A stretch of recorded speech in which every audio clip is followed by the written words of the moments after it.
Яасан мэцхан уу та бүхэнд өдрийн мэндийг хүргэе. За өнөөдөр би бяцлаглалын талаар өөрийнхөө санаа бодлыг та бүхэндээ хуваалцах гэсэн юм аа. За би бяцлал хийгээд 1 жил гарсан болж байгаа. За энэ бараг 2 жил бараг болж байгаа. За энэ хугацаанд бол ажил дээр гарсан болон өөрийнхөө одоо бие махбод дээр гарсан за хувийн одоо байдалд маань гарсан өөрчлөлтүүдийг та бүхэнтэй хуваалцмаар байна. Өмнө нь бол би бяцлаглалыг илүү одоо настай хүмүүс хийдэг, эсвэл одоо сэтгэл зүйн асуудалд орохороо хийдэг, эсвэл стрессээр хийдэг ч юм уу, арай өөр юм бодолтой байсан. За тэгээд бяцлаглалын 2-3 сургалтанд суугаад бяцлал гэдэг чинь биднээс шал одоо ангид зүйл биш юм байна. За бяцлал бол бидний өдөр тутмын шүдэ аваад ах шиг зүйл юм байна. Бяцлаглаар дамжуулж бид нар зүгээр л өөрийгөө ажиглах, төвлөрөх гэдэг зүйлийг л дадал болгож байгаа юм байна гэж бол өөрөө өөртөө бол ойлгож авсан. Тэрнээс биш одоо тийм тусдаа хүмүүс хийдэг зарим нь хийдэг, зарим нь хийдэггүй зүйл бол биш мэн. Энэ бол бидний амьдралын салшгүй нэг хэсэг юм байна.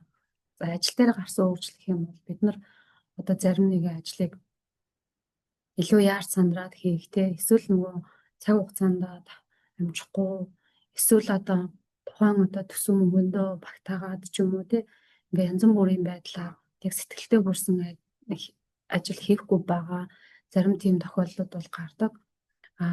Одоо бол харьцангуй ингээд тухайн ажлыг илүү чанартай хийх, сэтгэлдээ хүртэл хийх гэдэг дээр төвлөрөхийг хичээдэг болсон байна. За тэгээд хамтрагч, харилцагч одоо хүмүүстэйгээ илүү сонсох, ойлгох гэдэг байдлаар ажилладаг болсон байна. За хувь дээр минь гарсан өөрчлөлт гэх юм бол хүмүүс одоо намайг одоо ямар гоо сайхны бүтээгдэхүүн хэрэглэдэг вэ, хайрс чинь гялалзаад байна гэд хэлдэг. За би бол 2017 оноос хойш нэг л бүтээгдэхүүн, нэг л одоо крем, нөгөө л хэрэглэдэг юм таавал хэрэглэж байгаа.